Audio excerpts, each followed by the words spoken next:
Hello mga kamiti! Naghahanap ba kayo ng recipe ng liempo or pork belly na kakaiba?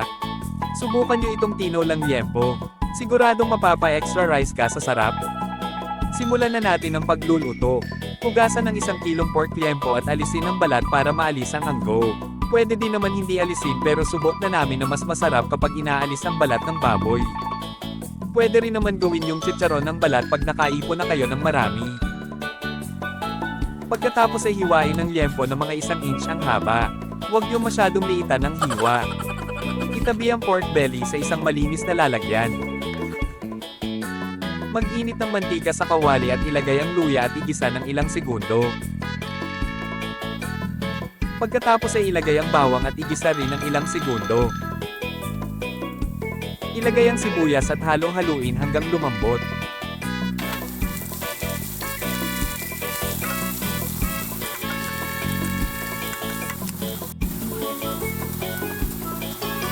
Ibuhos ang patis at hayaang kumulo ng 1 minuto.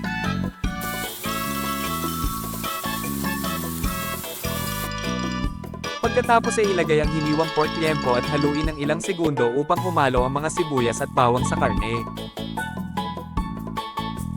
Takpan ng kawali at hayaang kumulo hanggang lumabas ang mantika ng karne ng baboy.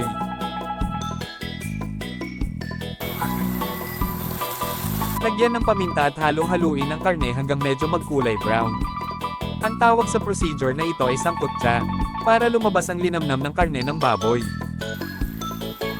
Maglagay ng 1 1/2 tasa ng tubig at takpan. Hayaang kumulo hanggang lumambot ang karne ng baboy. Pagkatapos pakuluan ang karne, tusukin muna ng tinidor kung talagang malambot na ang baboy. Tapos ilagay ang hiniwang hilaw na papaya at halong-haluin. Sa mga hindi pa nakasubscribe, just click the subscribe button and the bell button to get notifications on our new upload. Thanks! Lagyan ng pork nor cubes and halong-haluin.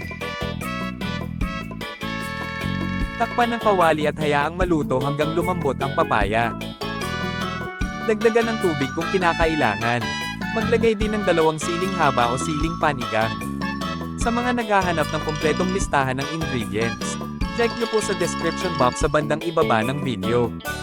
Ilagay ang malunggay at hayaang maluto ng 1 minuto at patayin na ang apoy.